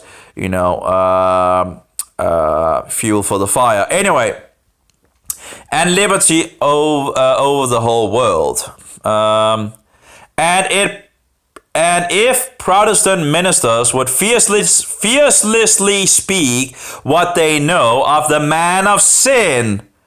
So who's the man of sin? Oh, that's in regards of the man sitting in regards of the seat and office of the papacy, and faithfully set before the eyes of the American people the immoral and all-grasping tendency of poobery in the United States, they would crush the poobal power to atoms. Exile the foreign influence from our schools. What did he say?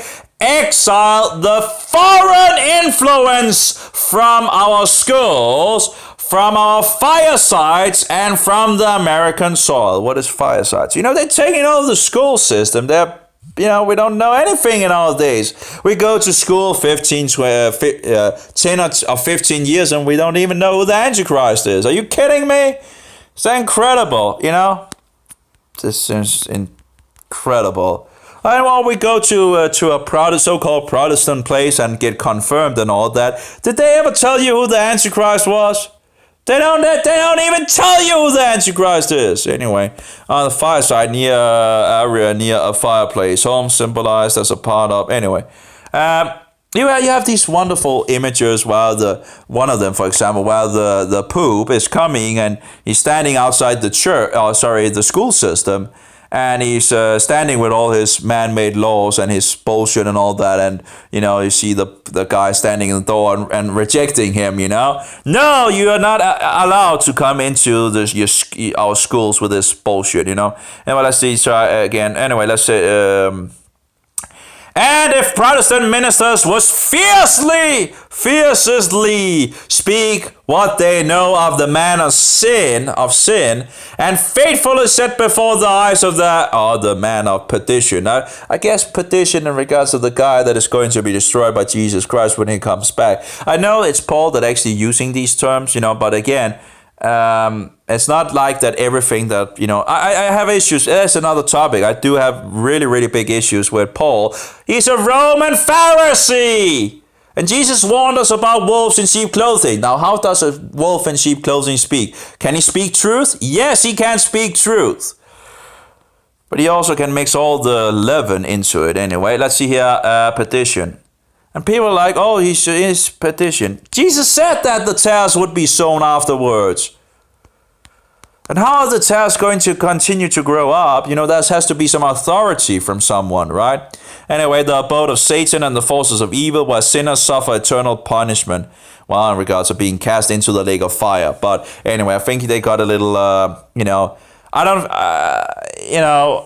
I could be wrong, but as far as I see it, the second, in regards to the lake of fire, that is where, we are going to, the people that haven't accepted Jesus Christ are going to be cast into the lake of fire, which is the second death. Now, the second death in regards of, the body and soul perishing totally, it's not a ongoing punishment or ongoing suffering of, and I don't believe we're going to heaven when we die either. Now, I could be wrong, but I have to stand on what I see in the Bible. Yeah, I might be wrong. That might be, again, I've been wrong before, but I have to stand on what I see from the Bible and what I can, in regards to research and all that.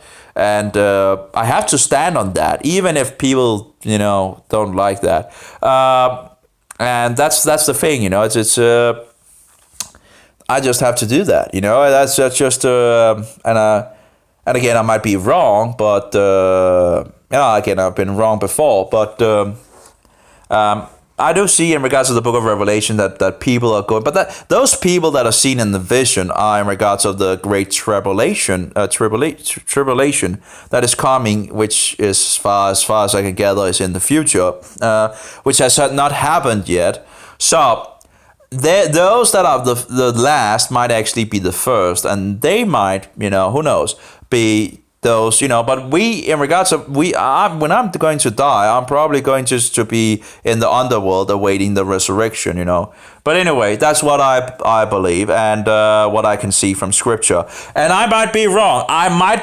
But I have to stand what I research and see from the Bible. I can see a lot of problems in regard. A lot of people that gets into a lot of problems read only the King James Version, and some of them apparently are so much into the King James Version, so they think that if something disagrees with the Hebrew, you should correct the Hebrew by the King James Version. It's like, yeah, okay, so you're just saying that we should just take out the name of God nearly 6,000 times of the Hebrew, give me a break. So anyway, now that's another, I shouldn't get too off of these roads. Anyway, let's get back to it.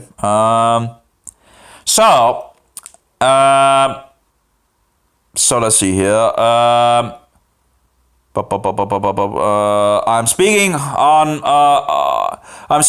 speaking of my own experience, though yet a young Protestant. I can say without so he's Protestant. He's protesting the Antichrist now. He got out of Roman Catholicism. I can say without presumption or pride that I know sufficiently of the power of Protestantism to give my humble opinion that Protestantism will and must sway the scepter of truth and liberty over the whole world. And if Protestant ministers would fearlessly speak what they know of the man of sin and faithfully set before the eyes of the American people the immoral and all-grasping tendency of poobery in the United States, they would crush the poobal power to atoms. But what did they do? They began to not talk about it, And again, of course, we have people infiltrating because the Jesuits are to infiltrate, to even speak from the Protestant pulpits. You think they might have infiltrated a lot of these groups? Yeah. And then they began to sway, oh, you shouldn't talk bad about the Roman Catholics, in regards of, that's hate speech and, it's just... Anyway, let's go forward. Exile the foreign influence from our schools. So, as far as I can see, it seems like he believes that there's already foreign influences on the schools in America, which would not be a surprise at that point. But anyway, from our firesides and from the American soil. And the sophistry of the hundreds of Brownsons and thousands of Hugos would perish by arrows of truth. I have no idea in regards of Brownsons and thousands of Hugos what that means. Anyone knows what it means? Just write it, below, because and again, it still have problems in regards of doing Brownsons. Let's see here. I don't know why it stopped working. I have to try to figure out how to get that to work again, because that's very annoying. It was very nice when it actually worked, But I guess Brownsons and thousands of Hugos might be something in regards to the Jesuit or something like that. And the Catholics, Brownsons, I don't know. Again, I have no idea. If anyone knows in regards of the sophistry was being in regards of being, I guess, sophisticated or something like that. Let's see. Oh, sophistry. I can't even sophistry. There we go. Okay. Sophistry. A deliberate, invalid argument displaying ingenuity and reasoning in the hope of deceiving someone. Yeah, and that's the Jesuits. The Jesuits are doing a lot of sophistry. And it's just the most diabolical bullshit the Roman Catholics are coming with. Roman Catholics are not your friends, okay? They will try, you have to be aware that these bullshitters will try to deceive you. They look Christians and all that, they will talk like Christians, but they will try to, they will lie to you, they will deceive you, you better research a little about them, because these people are wolves in sheep clothing. Anyway, so 100 of Brownsons and thousands of, I still have no idea what that is. Let's try to copy it and try to, now that it doesn't want to work, anyway, let's, there we go. Brownsons, Brownsoff scale, no, I don't know. Anyone knows what Brownsons and Hugos would perish by is, would be very interesting too. I should probably just, maybe can ask Tom. I don't know if he's going. I don't think Tom is going to write me back anymore. But I don't know. Just because we have a difference on opinions on some other things, I don't think he. But anyway, that's whatever. But apparently Tom don't want to talk to me, sadly. But I love listening to his speaks. There's always something that you don't disagree or don't agree with in another Christian, We're on different levels, Come on, there's always be things that you have issues and the devil is out there trying to get you off track here and there and all that. So just because you have a slight variance, is that to say that he's not a brother in Christ, Give me a break, I don't understand that. Just because you have some differences, right? Anyway, I guess maybe I'm doing the same thing sometimes, But there are so many liars out there and deceivers. So one have to be. It's not making it easy when there's these people out there to try to deceive you, and they Satanists might come and try to they try to sow doubt. And sometimes you just discern that there's something terrible wrong, and then you just totally. I had one guy and he was trying to ask questions about the Bible, and he said, he had read the Bible and he couldn't figure this out and blah blah blah blah and all that. And at some point, I just told him in regards of this bullshit and all that. I just told him straight, this is I'm not here to listen to all this bullshit. And then after, I closed it down. I didn't want to talk to him. And then afterwards, he wrote to me that he was actually a Satanist that was trying to get me off track and all that. But anyway, but as his cover was pretty much blown, he just told the beat, he just told it outright, and that's it's just so disgusting, that people are actually out there trying on purposely to deceive you. They're just trying to do the work of Satan. There's actually people out there working for Satan, have no problem with it. You have to remember that not all people are like you. I thought people was like, pretty much wanted to tell you the truth. No, there's actually people out there working for the devil, and wanting to sow confusion and lies and deceptions. Anyway, let's go forward here. And still, Tom Fresh is the best one that I've seen in regards of reading Protestant books and all that. Very sad that he got thrown out of all, whatever happened in regards to that. I'm really sad that they got into a conflict, because Tom Fresh was actually correct in regards to the Sabbath, and then he was apparently not allowed to continue in regards to that topic, as I understand it, and thereby the guy from the radio station wanted him to go back to the book instead of talking about the Sabbath and all that. And I think that was very, very serious, very sad to see, because Tom Fresh was absolutely correct on the Sabbath. But even if he was wrong, I don't see a problem actually, let him furthering continue to just. But anyway, that was a conflict. They couldn't accept that. And apparently, they walked their own ways. Very sad. And he was reading this book, by the way. He never got to finish it. I'm not sure if he was reading an older version or the new version or whatever. Anyway, let's go on. Sorry, I'm speaking too much. Okay, so a few years ago, and by the way, if you know in regards to the Brownsons and the thousands of Hugos and all that, well, I guess it must be in regards to the Jesuits, the Roman Catholics and all that. And the Jesuits, of course, are the special soldiers of Satan and all that. Anyway, would perish by the arrows of truth.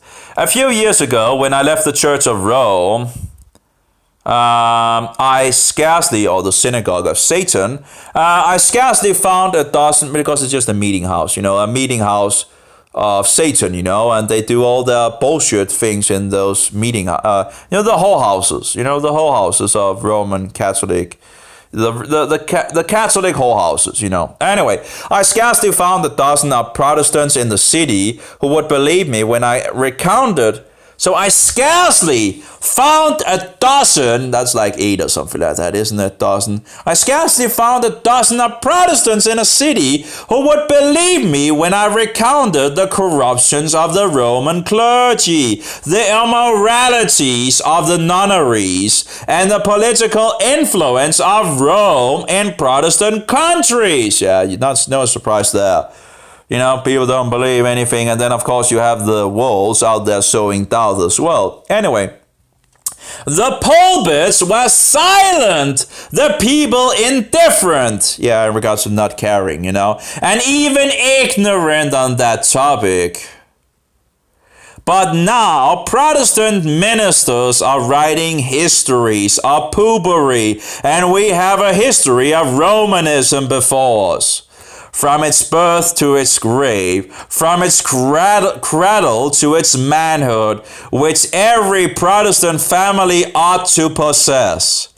So already in these times, 1800 and 57 or something like that, they already were on a decline, and on a very big decline, and it's very sad, and it's only gotten worse nowadays. It's just gotten worse. It's just gotten much, much, much worse. That ought to possess, that the sons and daughters of American parents may read and study the past and take necessary measure for the future. You see, if I had children and I sent them to school, they could, in 10 to 15 years, I might actually first lose my children. I might lose them to the state, which are, of course, working for the papacy. or the papacy in regards of Rome. But not only that, I might just send them into the devil's candy store, and I'm not going, they will not be guided in the right direction. I can teach my children in 7 days more truth and wisdom than I can give them if I send them to 10 years or 15 years of school system of brainwash away from the truth. I can in 7 days teach them much. We can sit and read Protestant history, or as it is, real history about Romanism and the dangers of Romanism. We can read the Bible. I can tell them who Jesus Christ really is. And there's no bullshitters around to tell my, if I teach my children, there will be no bullshitters around to tell them otherwise and try to get them off track. Now in the future, my children will then have to decide if they will keep on the road or not, in regards if I ever have any children. But in any case, sending to school is to kill their soul, pretty much. That will be to send them to destruction. Anyway, and being taught evolution garbage, evolution is pagan bullshit. And all the rest of the nonsense, atheist bullshit. Anyway. So history of Romanism before us, from its birth to its grave, from its cradle to its manhood, which every Protestant family ought to possess, that the sons and daughters of American parents may read and study the past and take necessary measures for the future. If the reader wishes to acquainted with the errors of Romanism, he has only to open the pages of Dowling's history. If he is desirous to know of her cruelties, he can find all in that work. If he like to know of her soul-destroying doctrines, he will find it in the decreals of the principal councils of Lateran and the Tridentinum included. By the way, which version am I actually reading from? Oh, this was actually, I can't even remember if this was the version, was that the version from, I think that was that was in regards to the 7th release. So this is already going like, barter or something like that. The book is being sold to a lot, and this is the 7th release of it, if I remember correctly. So that was the same year, and already it has gotten all these wonderful letters and all that. Sadly, apparently he didn't.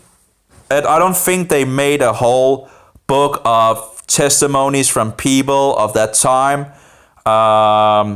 It sounds like he could have made a whole volume in regards of people writing to him and all that about it, and that would have been very interesting reading, I think, in regards of from whatever and all that. But we have this, and that's better than nothing for sure.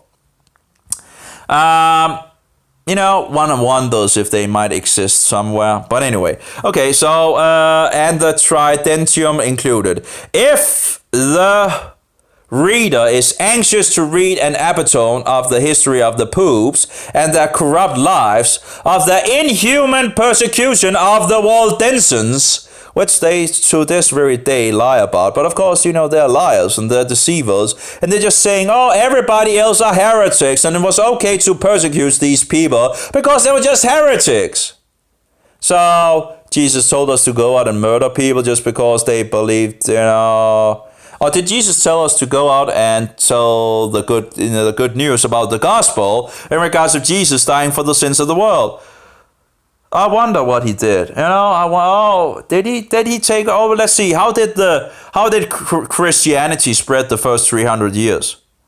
Did it spread with the word of God, or did it spread with killing people and forcing them to convert? No, it was spread by the word of God. Which is totally in the opposite direction of Mohammedanism. And when Mohammedanism wants to point out in regards of crusades and all that, that's in regards of Roman Catholicism. And of course, in regards of reaction of Mohammedanism, nearly conquering the whole of Europe, Anyway, so that was pretty much a response because the Mohammedans went out and conquered half of the Roman Empire. very quickly with the sword of the hand. You see, Mohammedanism was not spread by the sword, the good news, and no, it was spread in regards of the sword of the hand. Jesus never told us to do that. Anyway, so their ambition, their intrigues, their avariciousness. That's a big word. That tyranny. Let's see if we can maybe find that. But of course, it don't want to. No, it still doesn't want to do that. It's so tiring with something that worked or not working, and I need to do more to actually get. There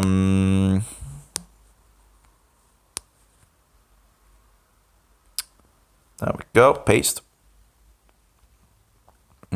Guess this may be extreme greed for material. Okay. Avariciousness in regards of extreme greed for material wealth.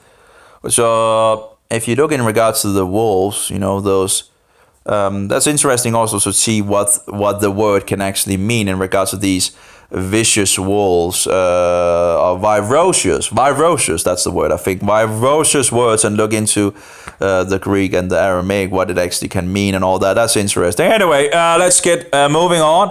I wonder how long we have actually run, but anyway, let's go on. Their ambition, their intrigues, their avariciousness, their tyranny, their bloodthirstiness, their superstitions, and their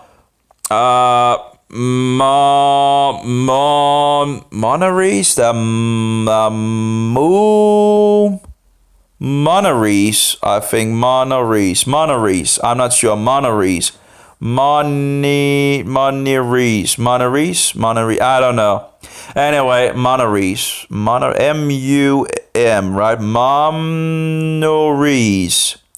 Anyway, so this is from a Catholic. You see, the thing is, the Catholics, those that are Catholics, are a lot closer to other Catholics. Like, for example, in Denmark, where I live, there's not that many Catholics around. Well, we still have them, but they're not, it's not so obvious.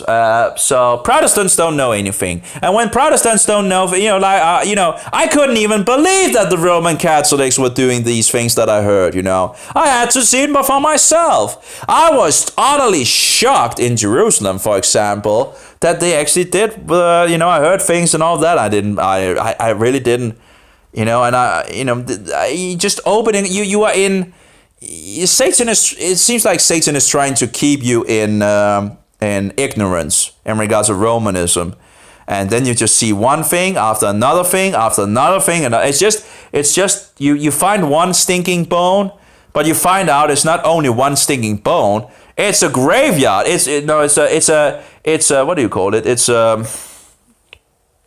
I don't know the word at the moment. It's like when the Jews, they kill the Jews and put them in mass grave. It's a mass grave of stinking death. It's it just keeps on continuing like a bottomless hole. Anyway, their ambition, their intrigues, their avariceness, their tyranny, their bloodthirstiness, their superstition, and their monaries or something like that. I'm not entirely sure. If anyone knows what that is, write it down below. I might have another version that might be better. When you have multiple versions, you can. But anyway, he can find all in Dowling's history, prod and prod. I'm not sure what prod means. Prod, copy, and apparently we'll need to do it like this. Very annoying. It's very, very annoying. I don't know. I'll look into it afterwards when I'm finished and see if I can get it to work again. Established beyond doubt. Oh, approved. Oh, okay, proved. Okay, approved. I thought it was something else. It was because it was in these drunken letters. No, but actually, history proved, and I guess proved might actually be proved. I don't know. Anyway, if anyone knows if proved is proved, I guess I could check all the. So yeah, give me a break.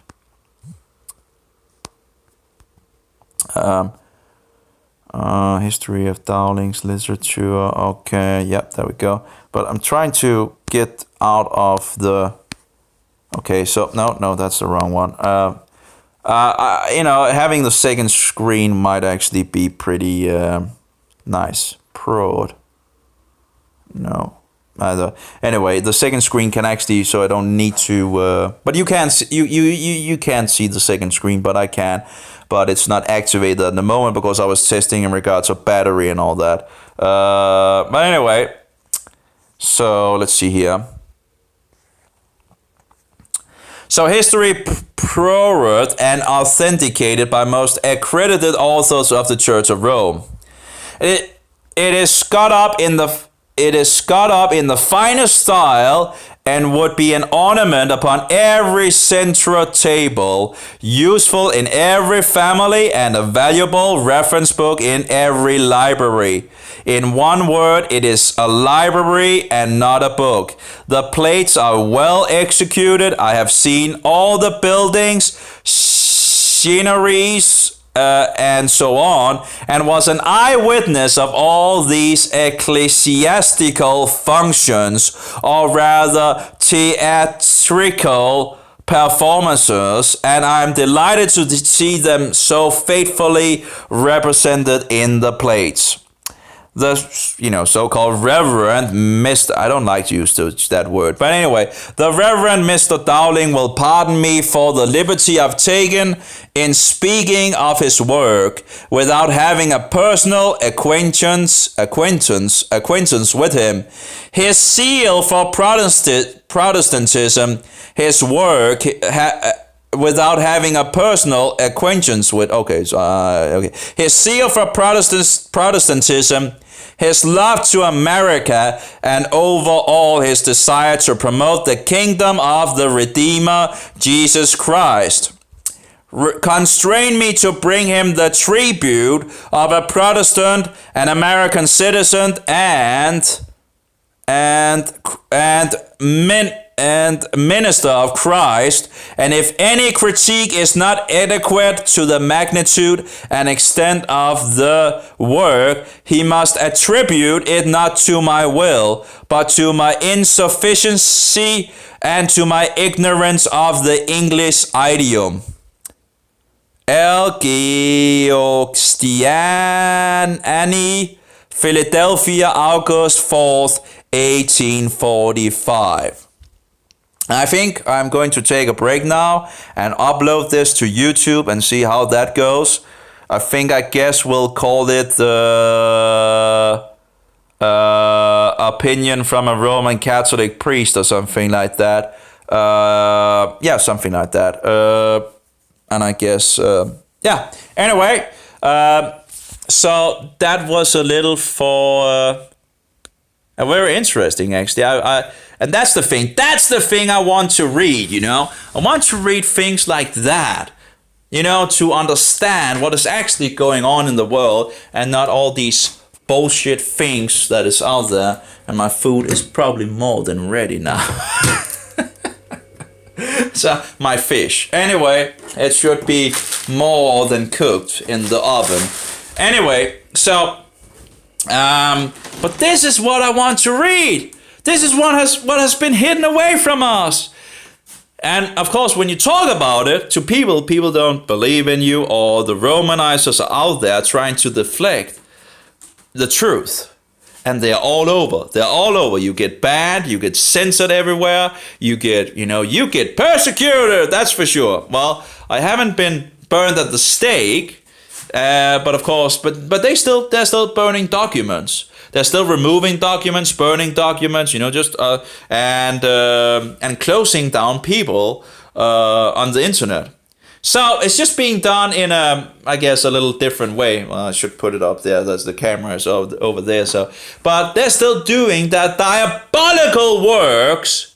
And you can also see when people are talking to them and see the videos where where thumbs down. Because these, they're against the truth. And, they will call you hate speaker, or, I've seen, in regards of things against the Romanizers. Oh, we shouldn't tolerate that. Haven't you heard about free speech? Oh, you don't like free speech. Oh, yeah, that's right. Yeah. Well, anyway, so they tell you they don't tolerate that, and they go out and, because Satan has some of the most learned people out there, and they are very slick, They're very clever, and you should not ever underestimate them. Ever. And not underestimate Satan, But anyway, you can see how they are, attacking Protestants like this one. This was like from Catholic.com or something like that. And it was also on another page where there was actually more information and all that. But there was the same guy. And it was also on Catholic.com. But anyway, so what the response was to this guy, this guy or whatever, this person goes into a Protestant bookstore. Did you understand that? He goes into, or her, I don't know. But the person goes into a Protestant bookstore. And what, lo and behold, does she find, or he find, or the person find? I think I can't remember. It was probably a he, but I don't know. The person goes in, a Roman Catholic, right? Goes into a Protestant bookstore. Okay, did you get that?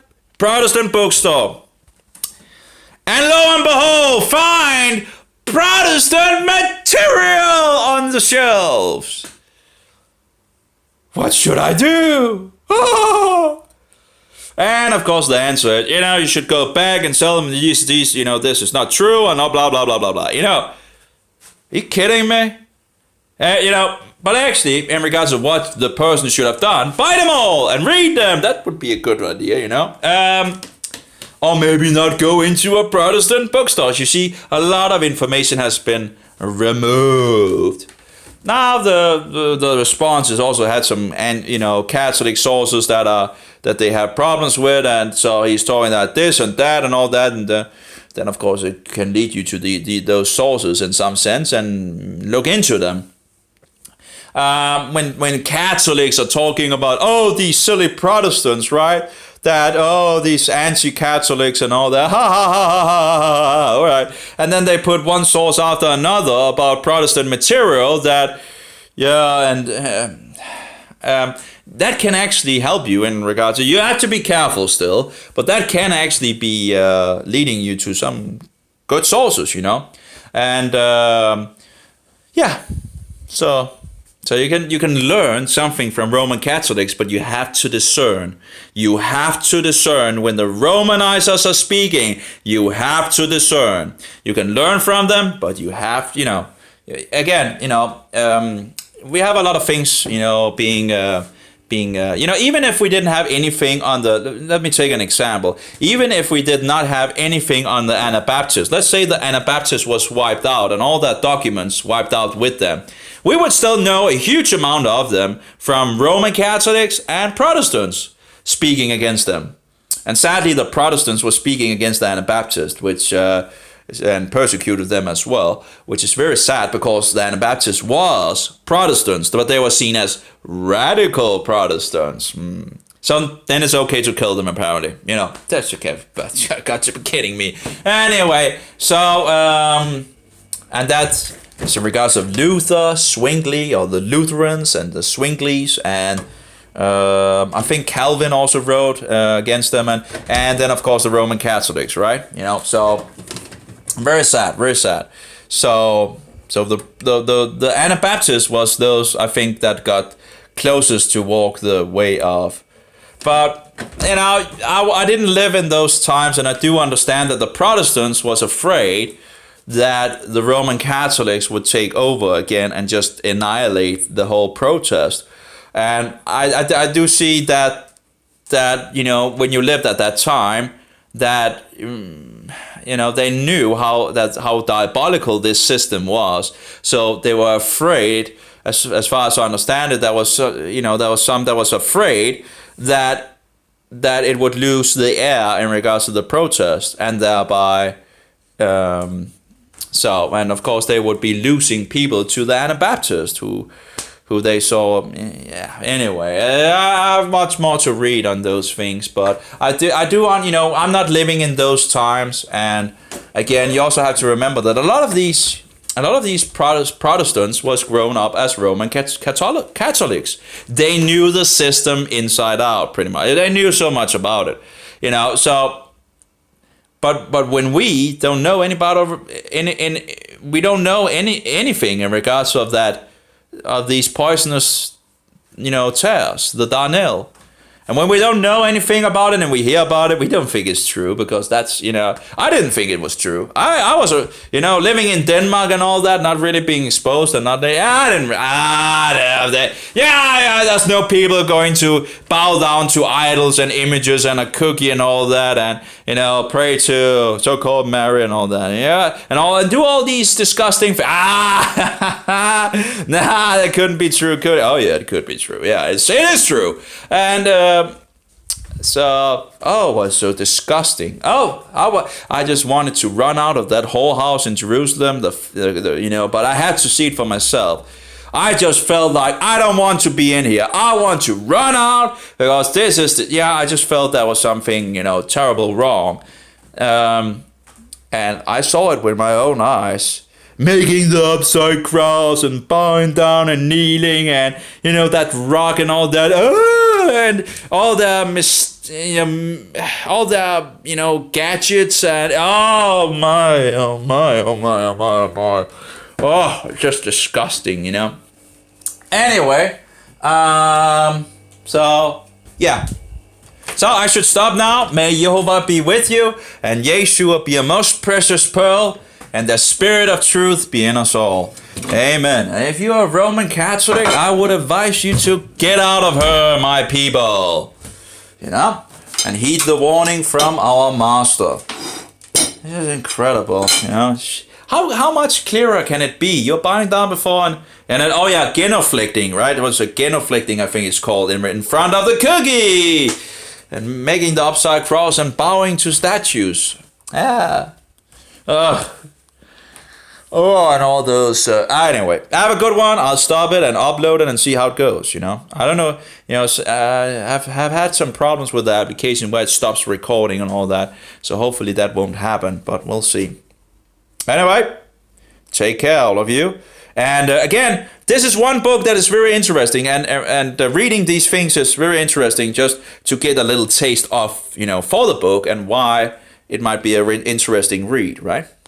And seeing what people thought about the book when there was still Protestants around, because it seems very, very, very few are around in our days, which is very sad. Hopefully we can get the coal burning again. I'll see what we can do about it anyway. Well, at least try, right? If people don't want to have the truth and just continue to round around the Antichrist and all that, whatever. But we have to warn them and try the best that we can to warn them and at least give people a chance to turn around. Anyway, have a good one.